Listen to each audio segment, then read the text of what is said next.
Magandang hapon po. Yes, magandang hapon. At farmer stock na po, 4:30 ng hapon hanggang 5:30 ng hapon. Ang inyo pong makakasama, ako po si Miss Ann. Miss Anna Bachar po. Yan, ang ating animal nutritionist. Yes. Ang baksa natin ngayon ay ano ba to? Hindi na, kumbaga ito, hindi na bago. Oo, pero mas maliliwanagan kilay. natin kung bakit masama o ano ba yung mga benefits ng animal manure as fertilizer. Kasi maraming gumagawa nito sa buong mundo. No? Oo. Sabi nga, centuries na natin ginagawa to. Naglalagay tayo ng Oo. animal manure bilang pataba sa ating mga lupang taniman. Pero mababalitaan na lang natin mula sa USFDA na kailangan limitahan, kailangan ayusin. Yes, regulated na siya. So, ano ba talaga? O, pabating muna natin. Good morning, Yes. Sir WBA. Good afternoon.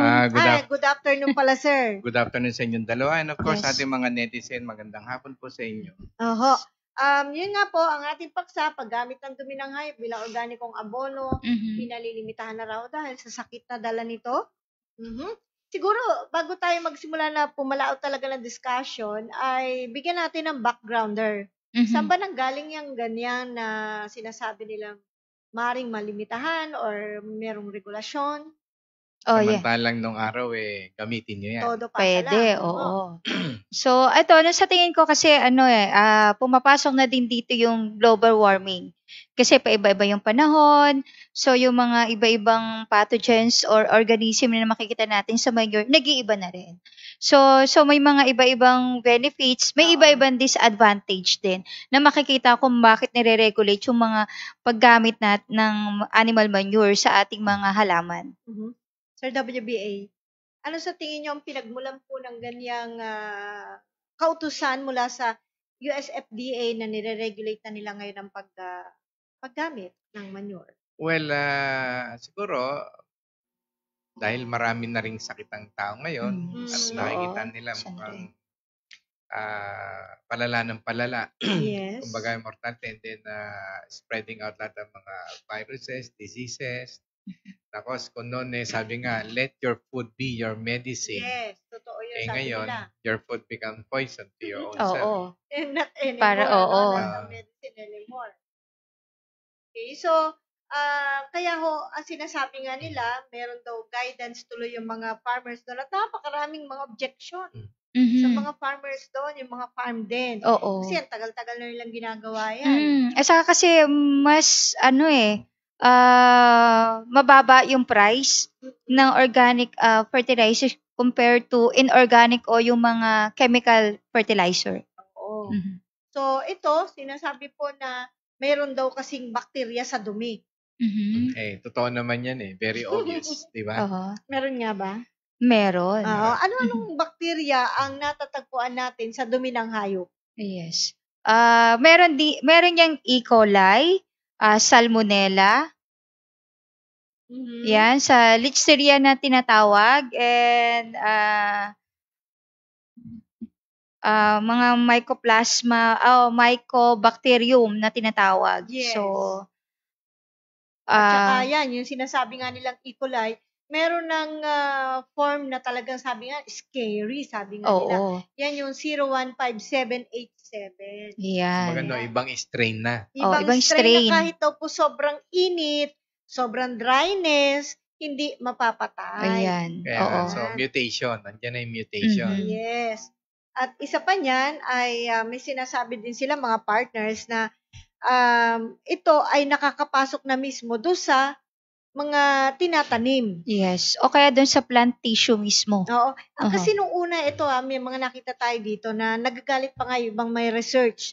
Sabi nila, ano ba yan? Ba't binabago nyo na naman yung aking pinag-aralan? Nasira tuloy yung research ko.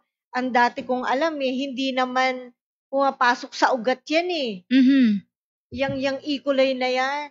Ba't ngayon pumapasok na rin sa ugat? Well, sabi nga natin, as we go along, sabi nga natin, nung araw, kalabaw lang ba't may bisikleta na? Generation. Kumbaga, nagkakaroon na rin ng new strain kasi nami-mutate na sila. Kaya, technology, katulad ng ginagawa, di ba? Yung tissue culture. Mhm. Yung biro mo, wala na yung hayop sa karne lang, magro-grow ka ng karne mismo doon. Oo. Yun. Like yung cloning. Sabi nga, wala namang problema dyan sa mga dinidiscover ng mga tao. But, Yes. it should be just, have to be used on the right way. Oo. Okay. At saka nakikita kung ko, paano gamitin. yes, Yes. nakikita ko rin yung kinakain na mismo ng hayop. Syempre, dumi yan eh. So, kung ano yung kinakain nila, kadalasan, syempre, yun yung magiging residue. Yun yung dinudumi nila. Well, sabi nga, mga partners ng isang microbiologist sa USDA, hindi pa rin daw nila matukoy. Walang sakto. Iba-iba nga mga research kung gaano magtatagal ang bakterya na ito sa lupa. Mhm. Pero mo, may 300, may 28 days, may 30 days, iba-iba. Well, sabi nga nila, sa kanila na nanggaling, most of them become dormant even up to 50 years. Mhm. So, ibig sabihin, natutulog lang sila doon, then they become active once na nakuha nila yung tamang anything that can trigger them. Yes. Ayun. So, may picture tayo dito sa ating monitor. Ito po ay 10,000 times magnified. Yes. Ito po ay cluster ng E. coli. Yan. Clever. Tawag nga nila clever. Clever 0157. 0157. Kasi nga, nakakatakot na ng kondisyon ito. Talagang hindi siya mapatay-patay. At ang ginagawa pa niya, kinakain niya yung mga natatagpuan niyang bakterya.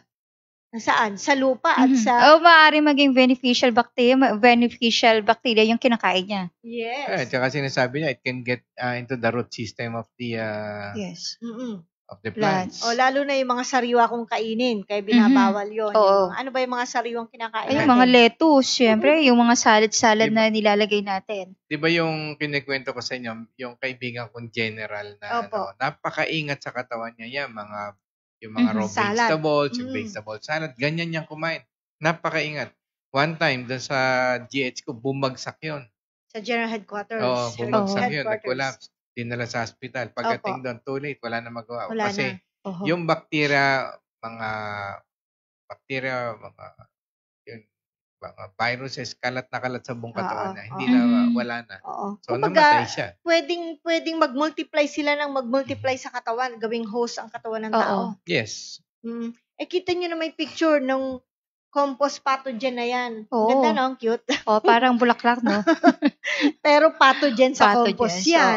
Hindi ba't madalas tayo mag-compost? Yes. Magpabulok, ano? So, ito pala nabubulok na to, pwedeng buhay pa rin yung pathogen. Yung ano na lang, yung di ba nun, nag-warning ako dun sa, yung pasintabi po, pero totoo naman to, yung mushroom. Kasi very sensitive ako sa mga fungi So, there was this place na talagang nag-answer ng mushroom. Pagpasok ko, talagang parang nababagdan ako. Sabi ko sa kanila, yung mushroom culture nyo, there is some kind of a fungi na naandyan na very, very dangerous sa human health. Naramdaman nyo lang yun? Naramdaman ko, very sensitive ako sa ganyan fungi But then, hindi nakinig sa akin yung mga tao doon. Parang pinagtawanan lang na, mushroom is fungi. One time, nag-back down. Respiratory nila. So, yung sa mushroom, I have to be careful sa mushroom natin. So, okay. So, marami pang mga bakterya na maaring nakukuha natin sa pagkain. Ayan. Yung bacteria na, ano side effect niya sa human? Campylobacter bacteria. Hindi ba nasa hayop yan? Usually yan, nagkakaroon ng respiratory disease. Pneumonia, more on... Yung hayop. Yung pag naka-take po ng kung sino man, pwede human. Kaya nga. Kumbaga di ba yung dumi ng manok, pinakakain pwedeng ihalo sa pagkain ng baka para makatipid. At pwede rin pinakakain din nila sa isda, sa tilapia. So pag nakain yun, magta-transfer sa kanila. Pag kinain naman natin, may mga tao nakita ko kumakain ng bitukan ng isda. Yung hilaw pa. Sa suka. Ang tawag doon, yung salad. Ang tawag doon, salad. Kilawin. Kilawin. So nakita ko, sarap na sabi ko, sa intestine, naandyan lahat ng problema. Diba? Mga bakterya. So, ayun. So, kumbaga, we really have to be very careful. Yes. Okay, so, sabi po ng ating mga researchers and mga professional, talagang nakakapasok daw sa ugat, no, ng halaman ang bakterya. Ano yun, pag pumasok doon, talagang Ayan, di ba sinasabi nila? mananatili Ang na doon. bakterya na naandun na sa ugat ng tanim, pati na ang bakterya at fungi na nasa lupa ay nakakakumpetensya ng E. coli. Maglalaban sila at maaring kinakain pa ng E. coli ang mga ito. Just imagine. Yes. Ganun katindi yun, ano? Oo. Yung E. coli, yan ang nagkakos ng atin ng pagdudumi. Yes. So, diarrhea, pag sobra yan at naglalabas ka na ng tubig, hindi ka conscious, pwede kang mamatay kasi through dehydration. Opo. Okay, so medyo ano nga lang tong ating screen, ano, pero binabanggit kasi dyan, mga partners, kung ating mapaman, na meron pala silang ginawa dito na fluorescent gene. No? Naglagay sila ng fluorescent gene sa isang E. coli bacterium. At doon para bang nakagamit sila ng specialized microscope para malaman kung anong pinupuntahan o saan nagpupunta tong pathogen. And it turned out that not only could the E. coli survive in the soil for up to 28 days, but the E. coli cells were also able to migrate from the soil into the roots of the spinach. Yan. Yung mismo nasa plants na. Nasa plants na mismo. Oo. Grabe, nakakatakot. Totoo naman yun di ba? For example, di ba, sa human, ang carrier, way of transport nila is through the blood. Tayo. Di ba? Opo. Tapos, and the blood is the only one that have an access to the cells. Okay. Pag kinain natin yung mga gulay niyan na nakapasok na sa kanila yan, so pupunta sa dugo, makakapasok, and then you will get infected. Sa mga organs natin. Yes, lahat ng katawan natin. So, buti sana kung isang organs na kaso pag ang buong body natin, tad ng cells yan. That's what comprises us. So, pwede tayong i-down yan kaagad. Pagkasakit. Correct. So, napakahirap nung ganitong practice natin. Ano? Lalo na sa Pilipinas, marami ditong mga, vegan. Oo. So, hindi talaga masasabing safe na ngayon. Oo, yung iba nga pipitasin lang doon sa mismong nakatanim na. So, pipitasin lang ganun, tapos kakainin ka agad. Walang hugas-hugas yun, Oo, nakikita natin yun. Nakita ko sa internet yun Oo. So, baka, sana hindi pa sila. Okay lang, walang problema kung alam natin kung ano yung nilalagay natin doon. Kung ano yung composition ng soil, anong nandoon kung ano yung fertilizer nilagay natin. Pwera pang hangin dyan. Oo, yan. Yeah. So, kaya nga sabi natin, what you eat is what you are. So, kung ano binigay mo kaya nga hindi ba sa yung good manufacturing or practice. Good farm practice. GMP. Oo. GF. GF po ba? Good GMP. Farming practice. Gumatay yung sarili natin. Bakit? Bakit sinasabi nila, hindi ko maintindihan, ang tubig na paiinom sa hayop kailangan malinis. Bakit? Sa ilog sa kanila umiinom yan Opo. Yung kainan nila dapat malinis din samantalang kita mo sa lupa, sa sahig, sa simento, kumakain yung mga bulok-bulok pa, di ba? Ganyan. So, later on, when I was in this field, sa agriculture, doon ko naintindihan, what you eat is what you are. Opo. So, kung ano yung pinakain mo sa alaga mong hayop, o tayo na lang, we're talking about the fertilizer. Opo. Kasama na rin dyan ng hayop kasi, yung corn na pinakakain natin sa hayop, saan ba magaling? So, maring ibang total sa hayop lang naman yan Yan ang mga dumi na yun Ito palang dumi na to galing pala to doon sa mga katulad ibang bansa na medyo pilyo. Yung Poso Negro na mata Poso Negro pala to ng hospital. O di plus ng plus to, di ba? Tapos process na. Sometimes, even if you go on the processing, may mga nakakalusot pa rin dyan. Yes. Katulad sinasabi niya, they can withstand. Yes. And there are some bacteria that can withstand even 1,000 degrees Celsius. Halos tunaw na bakal nun Yes. Abo na, but they can. Yung sinasabi nyo, meron ding aprobado sa ibang bansa, US ba yan? Oo. Yung dumi ng tao kasi Oo, yung yun nga, biosolids ba yun? Biosolids, opo. Pati yun may approve sa kanila, kumbaga pinapacheck pa nila. Sige, pwede yan. O nga, Anong pamantayan to para pumwede? So, ano yan Di ba kaya nga dumi yun? Oo, kaso, kanya-kanya kasing regulation yan at mga bylaws nila. Ako kung akong I will just let it naturally decay by itself.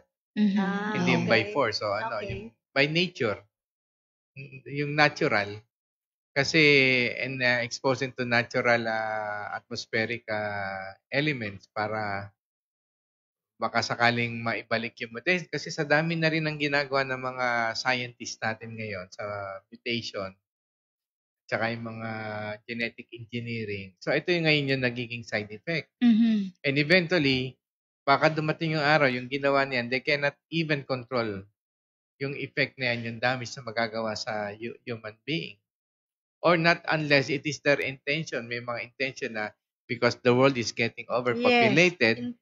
Intentional siya. Yeah, there was a rumor na as you can see, 50 years ang lifespan ng tao ngayon. But then they said, at 50 years kasi na-enjoy mo na rin ng buhay mo. Opo. So, medyo sila na rin ang gumawa ng intentionally na at that age bracket, doon na lang ang tao. Kaya maaring totoo kasi ang retirement ngayon, nung araw, miski 80, nagtatrabaho, malinaw pa utak ng tao ngayon. Ngayon, early retirement, 55.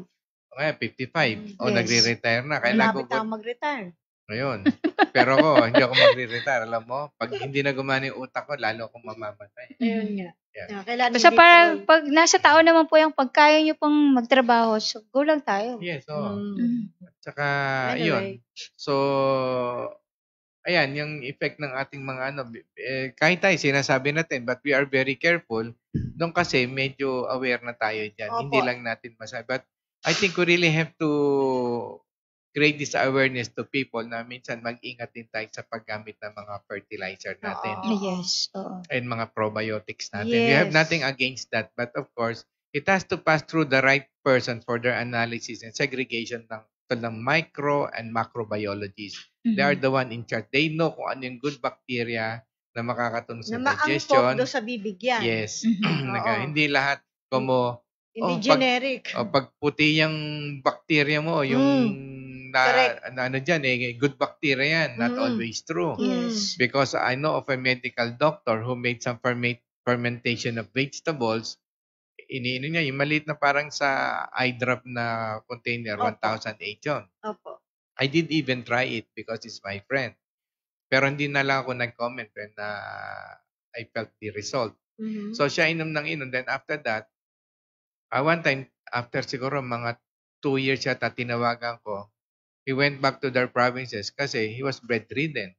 So I told him, what happened to you? So kinuwento niya sa akin yung bacterial infection, ganyan. So I ko, Doc, if you will remember those yung going back to our times when we met, that you introduced to me yung ginagawa niyo fermentation ng vegetables. Sabi niya, no, it's good.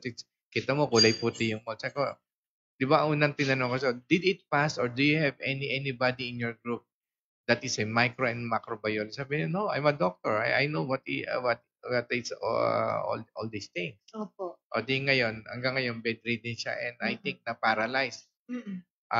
Wala, hindi ko na rin kasi syempre, nasasaktan nila ko because mga kaibigan ko sila and they did not even listen to me kasi hindi naman din ako doktor. Sila nga yung doktor eh.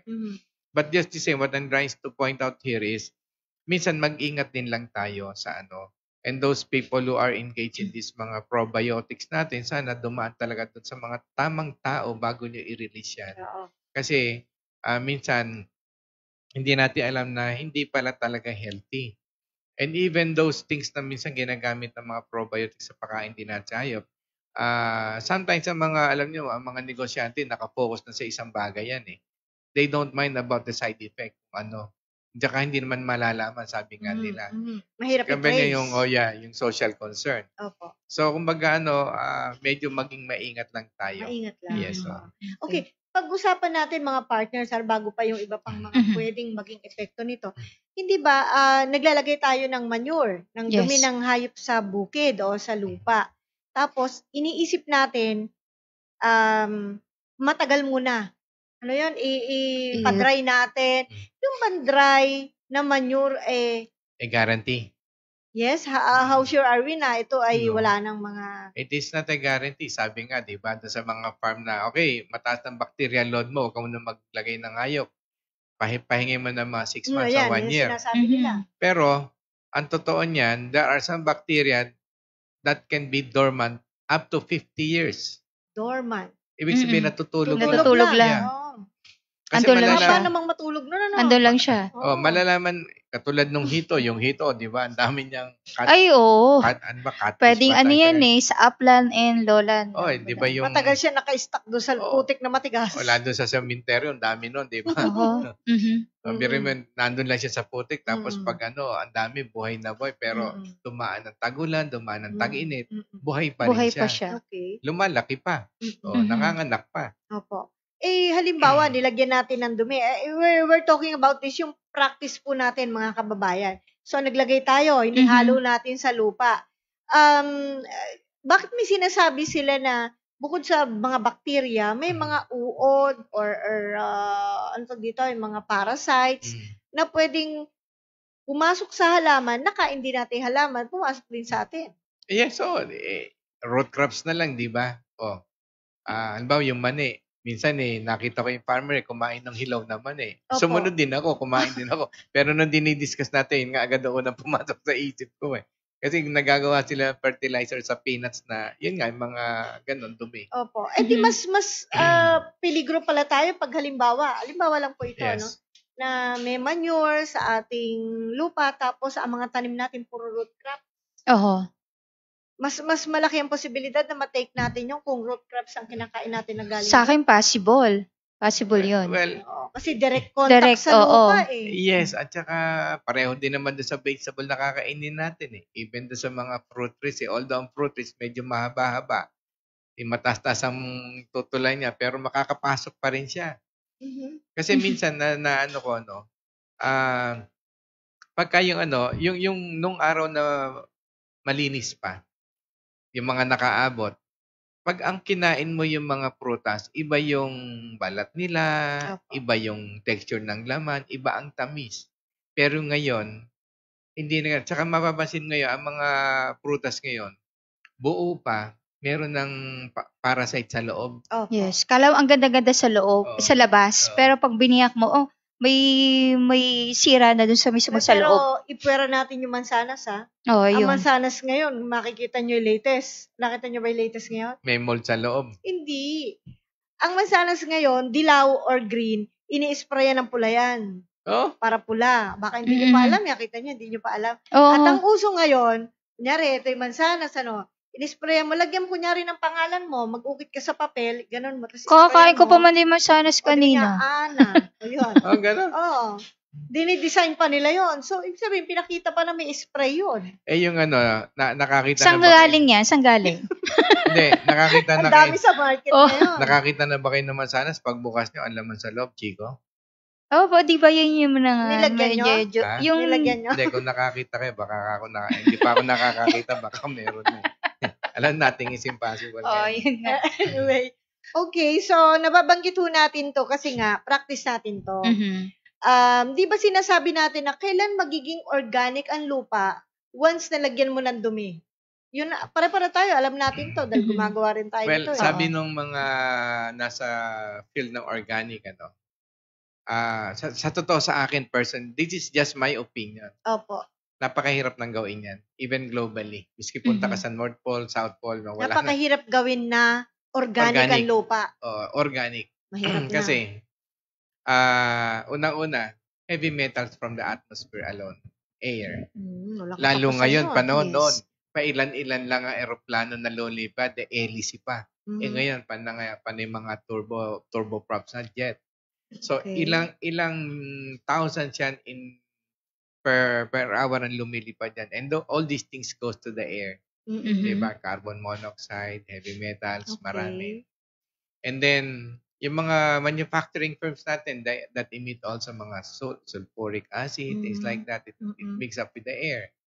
Yung mga sasakyan pa. Yung vulkan, di ba naglalabas ang metals? Yes. Naglalabas din. Sulfuric acid, that's sulfur also. So, this air revolves around this globe, the universe. So, sabi nga nila, kailangan virgin yung lugar mo. Sa akin, yung technically speaking, imposible na yung virgin na place na pupunta para magtanim ka napuntahan mo nga hindi na virgin Hindi na virgin. Diba? Sa akin, nakikita ko, pero pa po. Yung sa mga forest. Sa Yan, UP. yun sa hindi. Basta yung pinakamalala yung forest na dito sa Pilipinas, meron pa naman tayo. Na drone lang ang umaakyat doon, hindi tao. Meron pa naman din po. Pero dito sa city or wala na ako Kasi nakikita. when we talk about virgin forest, ibig sabihin hindi yan napuntahan ng makikita yung mga animals pa dyan, malinis pa yung lupa. But take a look, a sample of this, kahit yung dahon na lang halaman, i-analyze mo. Ang dami mo na makikita contaminants dyan. No. So, yung ginagawa na lang ng tao and going to organic, siguro, it's a good thing na rin para ma-minimize yung mga pollutants na ginagamit. Diba? Na natin sa lupa. Tapos sabi nga ng iba, in 3 years time, hindi mo gagamitin yan para ma-neutralize. But hirap naman. Pero hindi ako makapaniwala na get a sample of this. Yung honest to goodness. I'm sure meron pa rin contaminants yan. And then, what would be the other justification? There should be worms. Mga earthworms. Para masabing safe ang lupa. Yes. Para masabing safe ang lupa. But then, it could be true, it could not be true kasi there are worms na halimbawa sa basurahan. Baka naman immune na. Hindi, diba? sa basurahan. Oh. Pumunta ka doon, daming earthworms doon Yung hukayin mo yun, daming earthworms doon. Pero mataba ang lupa. Totoo, mataba ang lupa. Magtanim ka, it will grow. Yes. But the quality and being safe to eat those. Okay. Lumalabas, Sir WBA, nilinaw mo na dyan na, wala tayong question, nakakakuha ng sustansya ang halaman sa lupa. Okay? Masustansya per se. But the problem is, hindi porket nakinabang ang halaman, makikinabang na rin ang taong kumain ng halaman na yon. Yes, oo. Kasi makikita mo naman actually dun sa isang place na yung kapitbahay namin, yung paliguan niya, yung ihian niya, may tumubong kamatis. Aba talaga maganda. Pero ang panghi-panghi dun sa tumubo. Pero nobody dares to get that tomato. Alam mo kung bakit? Paano kung tong jingle nitong tao may bacteria ito na sa akin lang may HIV yan. Ayun, pumunta din yan. May HEPA yan, doon nasa pumunta yan. O kung ano pang mga sakit na pwedeng, kasi di ba the kidney filters the blood. O di kung ano yung mga bacteria na nandun sa dugo mo, lalabas yun sa urine. O yun. Kung not unless mataas ang immune system mo, marami kang antibody sa katawan na kaya niyang patayin yun. Ayun. Tapos jumingle ka. Okay, kasi nung araw, when I was in college, yung CR namin, daming plastic doon Doon kami umiihi. Ginagawa palang gamot yun. Pero ngayon, hindi na. Kasi nga, hindi na pwede yung ihi ng tao because ang dami ng contaminants at saka sakit ng tao. Sa kinakain na rin. Yun. Yan na ngayon ang sinusuri sa mga, diba, sa sakit.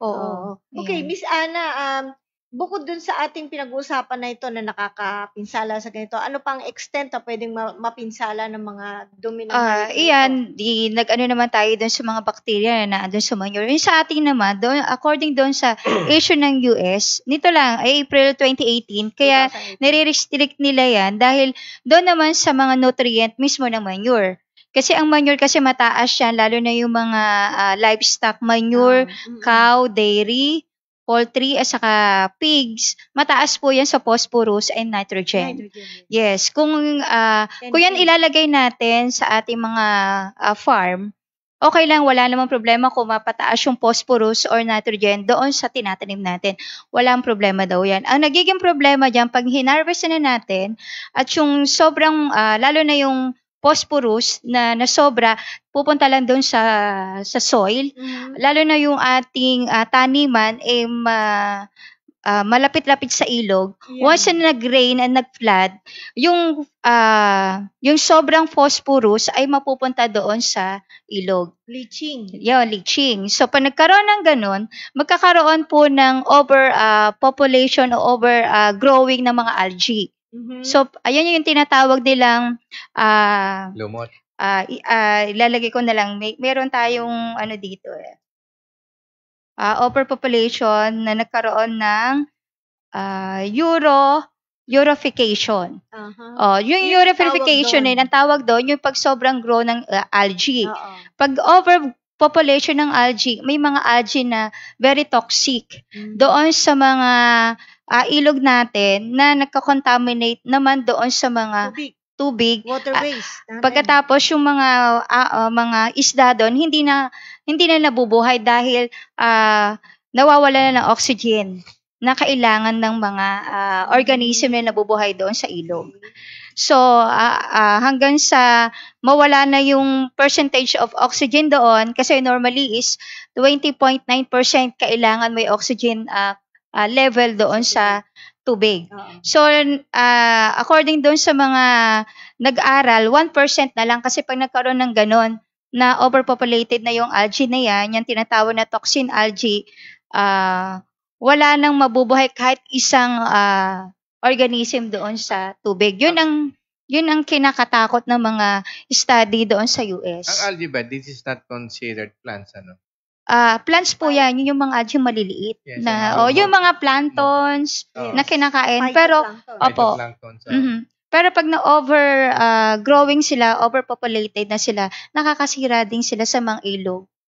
Na nakakasira din doon sa mga isda. Kaya nagkakaroon ng fish kill. Kasi nga, kung nag-overpopulate sila, di syempre magiging blurred yung tubig. Yung penetration ng sun rays natin, masyadong maliit. So the algae and yung mga planktons cannot produce dissolved oxygen. So yun po, tama. O di mamamatay nga yung isda. Yun kasi nagkakaroon din sila ng ganung restriction, lalo na yung mga open area na dairy farm na ang kanilang mga waste lang inandun sa likod lang. So pag nagkaroon ng flooding, pupunta doon sa creek, doon sa mga ilog-ilog, tapos meron silang winter. Makikita mo lang doon na naandun lang yung mga manure. Yes. So nakakasira pag yan tapos nag-summer na ulit, pupunta na ulit doon sa ocean na. Correct. So nagkakaroon na ng fish kill at hindi mo na pwedeng kainin yung mga halaman dagat doon or mga isda. Tapos pag nakain niya ng mga tao, doon nagkakaroon ng maraming sakit. So according po yan doon sa studies ng mga aquamarine, yan po. Kaya regulated na talagang hanggat maaari, wag nang gamitin ang manure as fertilizer. Parang naiisip lang natin dito, parang tulad lang yan yung mga ginagawa ng iba pa nating mga nasa traditional way ng pag-alaga ng isda. Di ba pinapakain nila, dumi ng hayop. So, pumapasa doon sa isda. Akala natin yung phosphorus, nitrogen na yan, okay lang. Pero pag nakakasama din pag overproduction siya ng phosphorus, nitrogen, pag nag-chemical, nagpunta na sa chemical reaction na nag-ibang compound na, katulad na nitrite, so very toxic din yan. Actually, ang tao kapag hindi nakaka-operate, yung mga dagat natin, ocean, masyado nang contaminated ng lalo yung mga seaside na ginagawa nilang tapunan. Yes. Coastal. Yes, may nakikita ko yan doon sa parting banda rito sa may Luzon. Merong isang farm na malaki. Luzon. Dito lang sa parting dito sa South Luzon. South Luzon. Malaking farm. Pagdating ng malakas ang ulan, yung lagoon nila, binubuksan, sa ilog ang punta.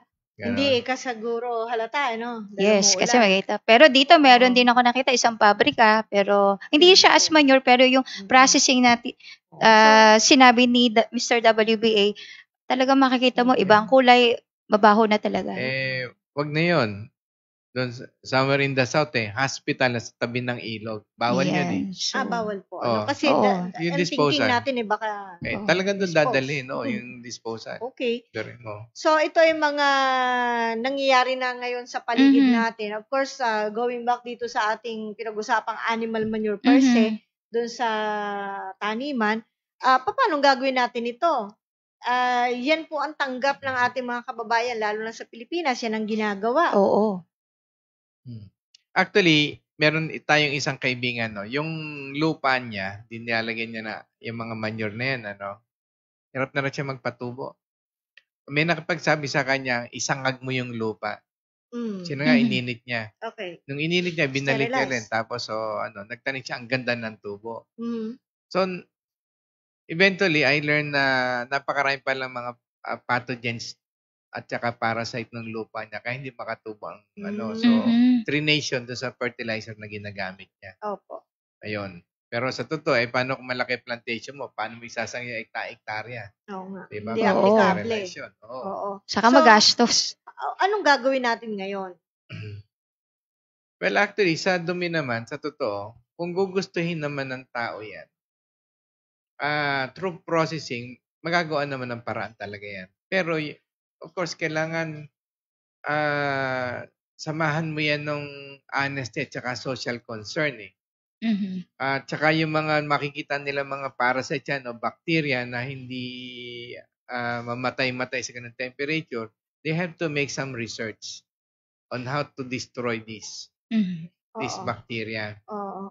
So, one way, katulad ng ginagawa ko, kasi may mga bacteria talaga na hindi doon sa aking maliit na lab, minsan pag nag-ano ko, tinitingnan ko yun eh. Gumagawa ko, I make Experiment. Yes, I make use of my field and nagiging successful naman. Like for instance, like yung sa mga malunggay, no, napakarami pa lang heavy metals yan, no. Hindi maalis-alis diyan talaga yung heavy metal sa malunggay. So until finally, alam mo na effect ng heavy metal sa nerves natin, sa neurons, sa paralyzation yun eh. Para short circuit niya yung cells. So, ang ginawa ko dyan, talagang pinaghiwa-hiwalay ko yung chemical chain, pinaghiwalay ko. Kumbaga, dinestroy ko yung chain niya para ma-single out ko sila. Tapos, yung properties na as metal, iniba ko rin. So, after that, nung tinest namin, ayun, wala silang makita na So, it did pass yung sa test ng laboratory. Opo. Not here in our country, but sa ibang bansa, pinatest na kanila. Pharmaceutical yan eh. Okay. And then, actually, kung tutuusin naman, what you have created, you can also destroy. What man's created, you can also destroy. Man can destroy it. Diba? Kung gugustuhin. Kung gugustuhin mo. There is always a way. Ang yan. Yung mga bacteria na yan, they have cells. Diba? Yung iba, sabi nga, antibiotic does not work because mataas yung yung protein shield ng cells eh, masyadong matay, hindi na But the technology that I developed, when you are speaking about the E potential, miski anong kapal niya, mataas ang conductivity ng liquid mo, yung pH mo, I can go through it and I can decode and destroy the program of the cells.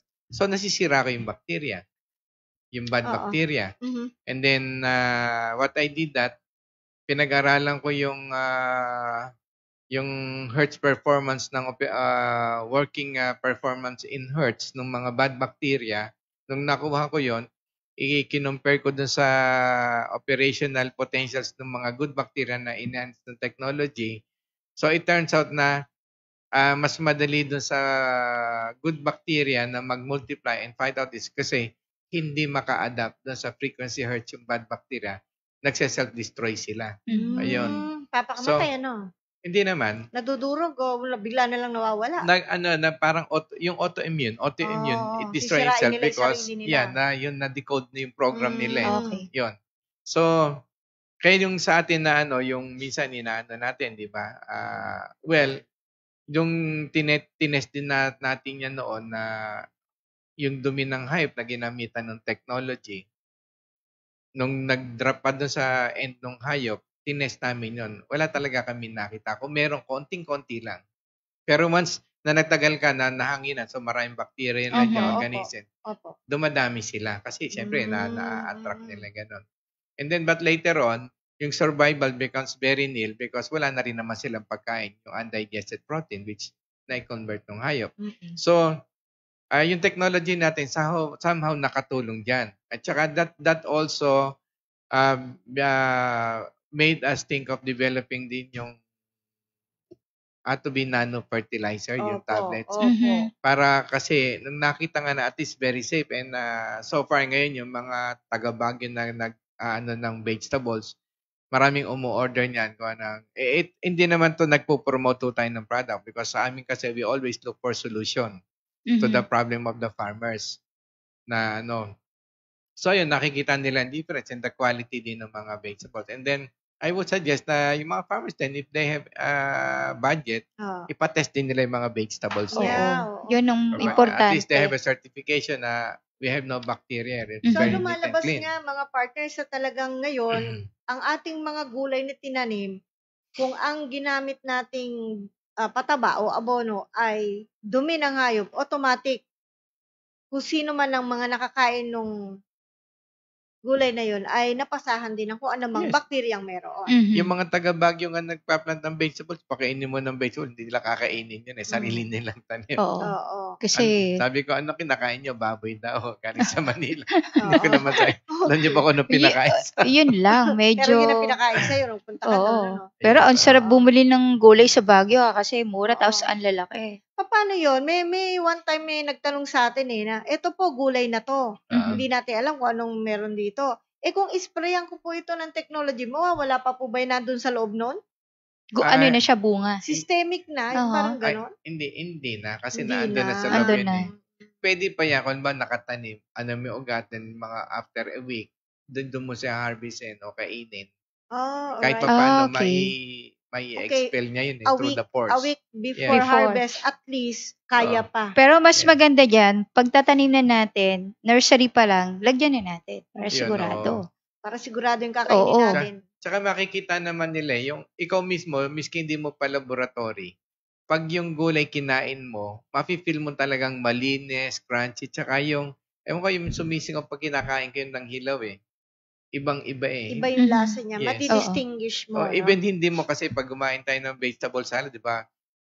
Yung parang pinalalamig nila yan para masarap, di ba? Para medyo crunchy, Yun, miskin pagpitas mo na, ugasan mo na, siyempre mga lupa-lupa. Kainin mo. Ang sarap-sarap. Ako, may dalawa pa akong tanong sa ngayon. Ang isa kong tanong, Sir WBA, ay hindi ba kaya, total bacteria yan, hindi ba kaya na probiotics, sadtarin ko ng probiotics yan, lupa na yan, para matalo lahat ng mga bakterya na hindi makapasok sa tanim na ito? Kailangan kumuha ka ng sample kung ano yung mga bacteria organism sa lupa mo. And then, kukuha ka ng bacteria na isinegregate mo, itetest mo, para nagtetest ka niya sa boxing ring Titingnan mo kung ano reaction. Kung mapapatay niya, mag-i-interact sila or what. Yun. So, pag na-confirm mong ganyan, the next thing you're gonna do is get a sample of the soil, isprayan mo. Pagka-isprayan mo yan, di alam mo yung kung ano ilan ng more or less percentage ng mga bacteria na nandun.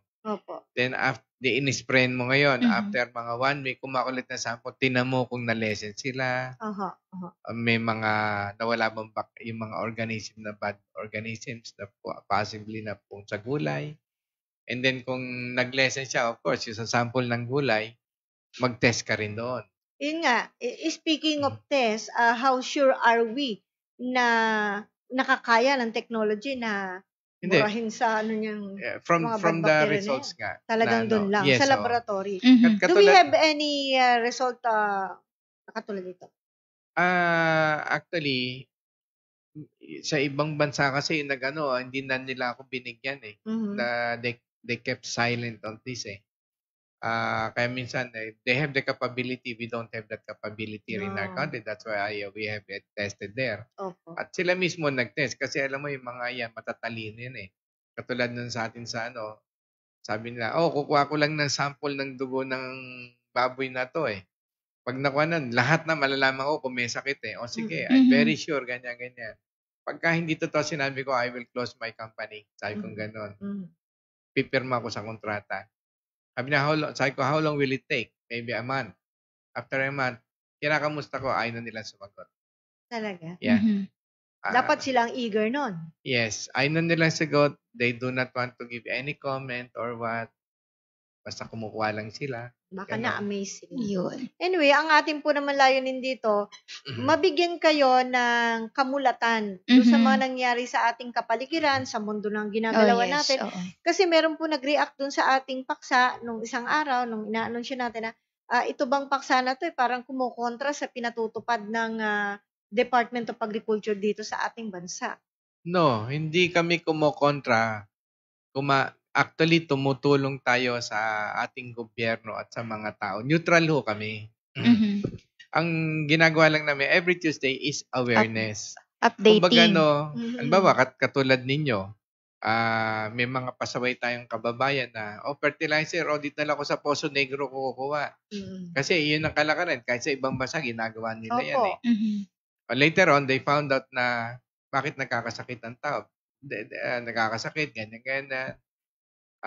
Hindi kasi sila aware na yung palang ginagamit nilang fertilizer, maraming bacteria. But you can do you can still use that, but you have to go into some process and make some further laboratory test para makapag-produce tayo ng mga quality at saka safe na pagkain. We have nothing against this. Opo. Yes. So in short, anong gagawin natin ngayon para yan ang iisipin ng ating mga nanonood ngayon para maging sigurado yung kakainin namin at ng pamilya namin, paano po ang gagawin namin? Hindi pala safe yung manure. Siguro the best thing that yung Department of Agriculture natin sa Bureau of Plants and Industry, they have to conduct a further studies on this manure.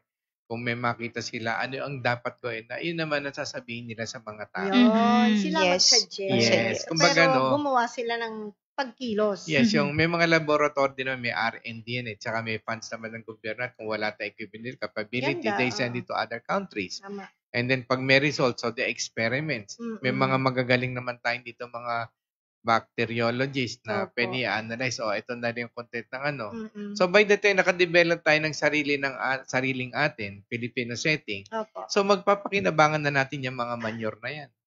Diba? And paano naman nakakatulong po ang technology sa mga probiotics na gagamitin ng ating mga kababayan? Yung sinasuggest natin na halimbawa katulad ng mga dumi ng hayop na hindi gumamit ng technology, di ba? Di ba ginagawa? Sinasabi, sige, ganito gawin natin. Ipunin nyo, lagyan nyo ng tubig. Pag medyo malabnaw-labnaw na yan, lagyan nyo ng molasses para may pagkain yung bakterya. Lagyan nyo ng technology para yung mga beneficial bacteria, lumakas sila, makaresist sa toxicity nung dumi. O ano man yun na chemical form. And alam din naman natin, it's only the bacteria that has the capability to break the chemical chain. So kung maraming beneficial bacteria, mabilis silang dadami. Marami silang makaka-break doon na miski laso na yung chemical na yan. Pag na-break nila into single element yan, they are no longer toxic. And then yung mga bad bacteria naman, napapatay din nila. And because of the frequency that being developed in that solution, in that concoction, yung bad bacteria, hindi nila ma-withstand yung frequency na yon. So kung walang technology, hindi mangyayari yon, sinasabi nyo? Not unless there are some technologies, as of now, based on what I develop, yung ginagawa ko na servan. Tapos yun, doon sila kukuha ng pandilig. Kasama ng fertilizer. So, tingnan nila kung once a week lang ba kailangan. Depende sa dilution nila yun. Miss Ana? Yes. Anything? Sa akin naman yung topic natin, more on sa akin, hindi tayo para manakot na kumain ng mga tinatanim natin gamit yung fertilizer o yung manure fertilizer. Sa atin lang yung awareness na hindi lang tayo mag-produce ng pagkakita, yung safety food na kakainin natin. And then, para na rin tayong maging aware doon sa environment natin. Kasi yung sinabi ko kanina, na mataas ang nutrient na nakukuha talaga sa manure, dahil hindi lang doon natatapos kasi para ma-aware din tayo kung paano natin i-dispose ng tama. Kasi basta pag hindi na natin nagagamit, ilalagay lang natin sa So, proper storage or yung proper na kung saan natin ilalagay mismo. Pag hindi natin nagagamit, lagyan natin sa isang tabi or Oo. meron tayong isang lalagyan na hindi na makakapunta doon sa ilog. Yes. Oo, Miss proper Ana, management kasi of ako, manure. ordinaryong mamamayan, ikaw, nutritionist ka. Pero nung unang kaisipan ko dyan, okay, ilagay ko tong dumi, masustansya tong pagkain na to, itong gulay na to, kasi makukuha niya yung mga sustansya nandun, ang dami-dami, lalo na kung siya ay fresh. Kaya lang, hindi ko naisip, kasi ang kaisipan ko pala, kung meron mga bakterya yun, mamamatay na yan sa sikat ng araw. Kaya ang plain na makukuha ng halaman, yung sustansya. Oo. Yun ang talagang thinking ko. Oo, yun nga. Pero yung sobra-sobra doon, napupunta lang sa soil. Yun yung sa further study, research ng mga eksperto. So, yun po. Kasi, ang hindi lang nasisira yung ano natin dito yung mismo yung ecosystem mismo na ng nature. Yan yung pumapaloob dyan kasi nga, kasama na kasi yung global warming. Kaya nagkakaroon ng mutation doon sa mga organism na naandun sa manure. Kaya di ba sinasabi nga, kapag yung dumi, fresh, inilagay mo sa halaman, mamamatay lang dahil mainit. Sabi, O, nagpe-ferment kasi. Ibig sabihin, nagpe-ferment, maraming bakterya. Mm-hmm. Di ba? Maraming bakterya, mainit. So, nasusunog nila yung or kung nakasurvive halaman, napupunta na agad sa halaman. So, we should not do that.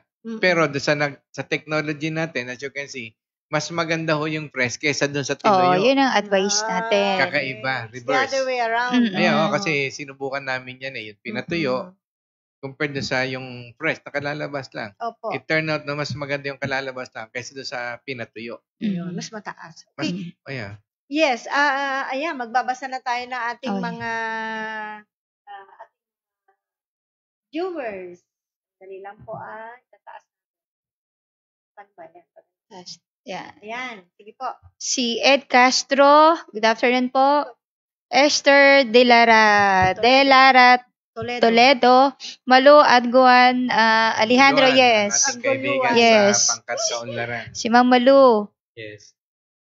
Yan. Wilmar Labitan, Pet Arago, yes. Dari Red, good afternoon. Edgardo Orga. Hi, yes, sir. may question. Ano sabi niya? Viewing from Oman, pwede bang magpadala ng may tumalunggay dito sa Oman? Salamat. Yan po. May pag-ugnayan lamang kay Miss Luz. Yes, opo. Mary Ana Villarasa, hi Team Atuvi. Then JV, Emil Paduca Valles, yes, good afternoon po. Romulo Clarin. Ano pa? Layog Berto Benjamin, good day po. Team Atuvi. Yes. Jay Muling Bayan. Bernards, Jason Gonzalez, magandang hapon po sa inyo. Yes, good afternoon. Iris Spencer Espiritu, magandang hapon po, sir and mga ma'am watching from Hong Kong. God bless po. Ay, buti pa siya nasa Hong Kong. Yes, good afternoon. Alan Mendoza, Givero Rodito. Yes, Carlito Camacho, hi sir. Carlito. Faustino Villar, watching. Yan, watching. Hello po, Team Atubi, sabi ni Sir Carlito. Yan. Napakagandang topic. Yes. Salamat po. Alan Malyari, good morning po, Team Atubi. Yes. Siguro morning doon, hindi, good afternoon, sabi niya. Okay. Sir WBA. Jan Cloud Laglag, watching from Kingdom of Saudi Arabia. Good day sa inyo, Team Atubi. Ray Nicolas, join Remedios Magiat. Very nice. Very nice. Jonah De Vera. Hello po, Team Atubi, watching from Cavite. Uy. Yancy Galban. Si Yancy Galban. Kumusta na, sir? Milyonaryo na yan. Vic Serrano. Akala ko si Yancy. Yun, nasa kay... kay Gardo. Okay, Vic Serrano. Carlito Camacho. Watching from Trece Martires. Hello po. Jonah De Vera. Dami ko natutunan dahil sa Team Atubi. Yes. Salamat po. Si Yancy, may tanong. Mari po, sige po, Sir WBA. Maari pong yung mga asa, pagkain, gamot at iba pang gamit sa pag-aalaga ng hayop ay may epekto. Pag ginawang organikong pataba ang dumi ng mga hayop na pinalaki sa ganong paraan. I didn't get it. Sorry po, hindi ko nakuha. Hindi ko. Ayan na. Sabi ni Ma'am, maaari pong yung mga asa pagkain gamot at iba pang gamit sa pag-aalaga ng hayop ay may epekto pag ginawang organikong pataba ang dumi ng mga hayop na pinalaki sa ganung paraan. Ang ibig niyan sabihin, yung mga pagkain na ginamitan ng organic fertilizer, kung may effect doon sa tinanim. Yun ang pagkakaintindi ko. Kung tama po ba? Iyon. Kung may effect May yung effect, opo. organic fertilizer, of course, may effect yun. Kung talagang organic fertilizer ang ginamit natin, yung malinis, yung mga all natural na ano, siyempre, makikita din naman natin sa resulta yan eh. Kasi sometimes, a lot of people who keep on saying about good things when you use this, when you use that, this the effect. But actually, you cannot see it, you cannot feel it, and you cannot even taste it. Di ba? Okay, oo. Kasi sa akin, to see is to believe eh. Yung barometer ko is the result. That's where I base everything. Okay. So, Yancy, kumusta ka na? Yung farm mo, may farm na yan eh. Okay. Dens Cabrera Bautista, Nolram, Sanepan, Lydia Rojas, watching from Alcobar, KSA. Yes. Good afternoon po. And then we have Chang Claude Lalag, very educational team Atubi. God bless and more power. Yan. Salamat po. And Roland Andre Andrade Gonzales, Debbie Marteja Aceves. Clark Espiritu. Yes. Roland Andrade Gonzales. So mga ma'am and sir, yung dumi ng baboy at manok na may atobi, di na po ba pwedeng gawing pataba sa halaman or sa puno ng niyog or saging? Hindi po pwede yan. Yun pwede nga po. Yeah, pwede po. Kasi nga, yung hayop natin, pag ginamitan natin ng technology, di ba nyo napapansin na mabilis yan lumaki at bumigat, lalo kung magandang pakain natin? So when we speak about cells regeneration, ibig sabihin, kaya bumibigat at lumalaki yung cells regeneration, automatic yan, dumadami po yung antibodies. Yung antibodies, yan ang lumalaban doon sa mga bacteria or viruses na magkakos ng sakit. So, doon pa lang sa loob ng katawan, pinapatay na yun. Kaya, let's say, pag dumumi sila, halos wala na sila. Yes. Kumbaga, balanse na yung mga manure na gagamitin natin. Kaya yung ginawa namin test na laboratory yan, talaga hinintay namin dumumi yung hayop, kumuha kami ng sample, and yun in-evaluate sa laboratory. Yes. Walang nakita. Malinaw po yun. Sa loob pa lang ng katawan ng hayop, ay pinapatay na ng sistema ng hayop dahil dumami na yung ano niya, no? Yes. So, paglabas ng dumi, wala ka nang makukuhang bacteria pa dyan. Kasi yung antibodies, halimbawa, itong specific na bacteria, no? Wala doon. Kaya nila mag-reconfigurate Yes. ng antibodies or sundalo para lumaban doon. So, hindi na kailangan pumunta ng sample para kunin tamang gamot. It might be too late. Galing. Okay, so si Ryan Lahara Onira po at saka si Randy Ulnaga. Ayan, excellent. Yes. Excellent. Salamat po. At ayun pa, meron pa. Meron pa ba? Opo, marami pa po. Ayan, sige. Si Kevin Ree, BTech Pasis. Yes, good afternoon. And si Ma'am Juliet. Galang Magadan. Hello po. Me 50 square meter na lupa ang amo ko. Nagpadala po ako dito sa Israel ng ANF. Di po kasi nakarating ang atobi. Sabi ni Sir Dave, dapat una muna ang atobi. Kung lalagyan ko po ng ANF ang mga lupa ng halaman ko, ilang beses ko po silang lalagyan ng ANF at okay lang ba na hindi nalagyan ng atobi? Dumidilaw po kasi dahon ng mga tanim ko, kalamansi, abokado, mangga at malunggay. Salamat po. Misan. Dapat po siguro, lalagyan nyo po ng atobi, pero dahil sa naninilaw na yan, talagang minsan ay kulang na po sa patabayan. Yun. So, apurahin nyo na po palagyan ng atobi, tapos pasundan nyo na po agad ng ANF. Diligan or sprayan po, pwede po yan. Kahit po weekly, pwede nyo pong gawin yan. Yan, si Sir Vincent Lumor, ay watching from Riyadh, Saudi. Dami taga-Saudi. Oo, ang dami. Yes, si John Laude Lalags. Yan. So, pwede na pala di magpurga sa hayop kung gumagamit ng atobi. Thanks. Actually, pag naka-atobi po ang hayop nyo, everyday yan, nagpla-flashing yan. Pero maganda pa rin, mura lang naman ng yung pangpurga eh. Kahit kami, gumagamit din kami niyan eh. Although, wala naman kami nakukuha, pero panigurado na lang. Yes, Okay. opo.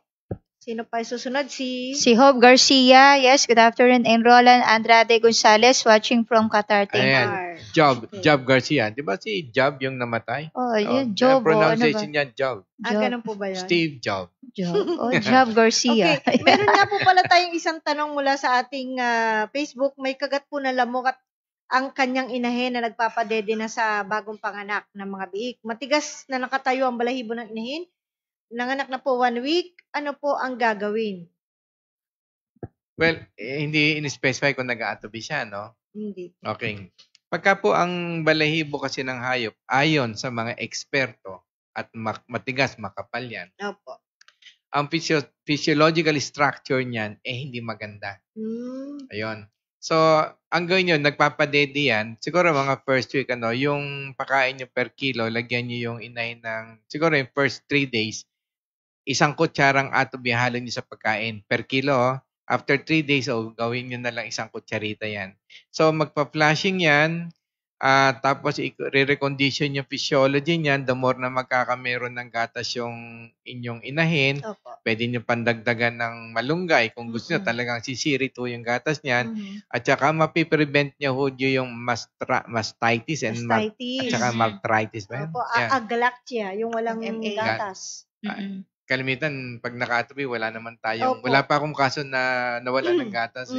Tama po. Yan. Okay, pahabol, si Leo Nabong at si Benice Demenes. Galang ang pangalan.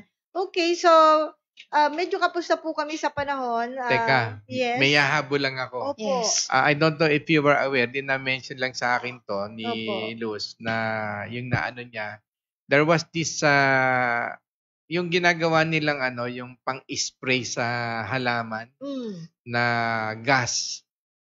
Gas. Yeah, gas. Kasi di ba pag nag-spray tayo sa insecticide yung mga nag-spray tayo mga liquid pesticide, di ba? Opo. So yun. There was this country nang ginamit nila gas sa pesticide. So Opo. ganon. In lieu. Thinking na hindi makaka-epekto to. But later on, it turned out na kasi yung yatang halaman is vegetable or what, pakain sa mga babies. It turned out na nagkameron ng effect sa mga babies, yung nagkameron sa nerves problem, tsaka autism, lahat naka-epekto sa health nila. So, I was asked kung bakit nagagan. Sabi ko, anything in this world like that. Kaya nga yung gas natin, even if that is in liquid state or gaseous states, there is always that molecules and atoms na may iwan doon sa dahon, sa pores niya, papasok yan, and makukuha rin. So, you see, people are talking about making things small, nanotechnology, but sometimes if you don't know when, how, and where to use it, it could be dangerous. Like for instance, meron tayong nanotechnology na ginamit sa mga vitamins, ganyan, But how come ngayon wala na kayo narinig, biglang tumahimik, Yes. di ba? It turns out na kasi, sa sobrang liit, bumara siya doon sa mga ugat na napakaliliit, naka-aggravate. So, dahil lang doon sa sobrang liit, nagbara-bara, nag-ipon. So, yung flow ng blood na hamper.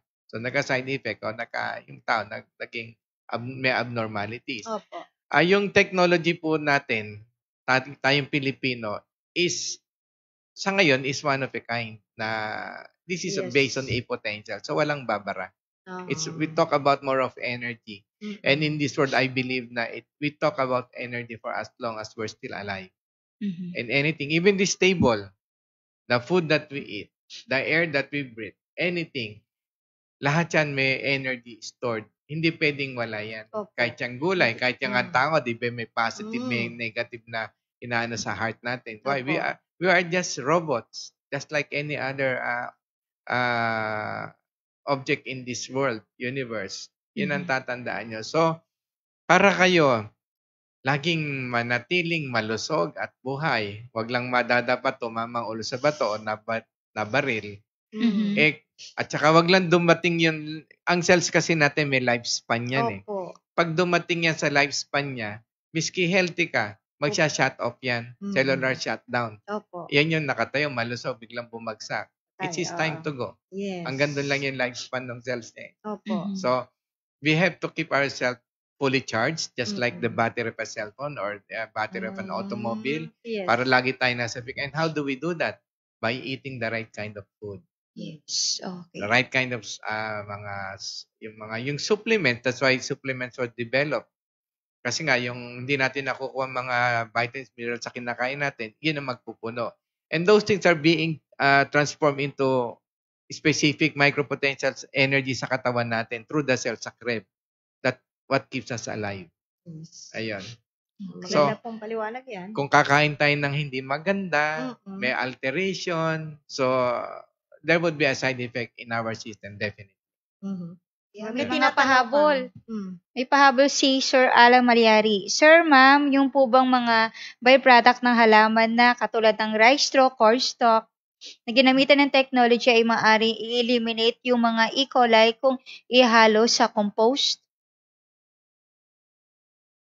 Ano ang gawin nyo? Yung mga ginagawa, yung bubulukin yan, yung mga ito, katulad ginagawa sa rice field, ano? Pwede nyo hong gawin yan yung itinuro ko sa inyo na lagyan nyo ng konting tubig, lagyan nyo ng molasses, at takpan nyo. Ayan, para masabilis yung, yung fermentation nila. And then that would give them enough time for the beneficial bacteria to grow faster and enough time for the beneficial bacteria to make their system very strong and withstand the toxicity of that concoction. And the bad bacteria cannot withstand the charges that will be diffused by the technology once in that combination. Mamatay sila diyan, magma-malfunction sila doon eh. And then after that, diyan kayo kumuha ng pandilig. Ayun. Kahit papaano, malilesen natin, hindi man natin ma-perfect. Pag nagawa niyan, di maganda na yung grow nyo, no?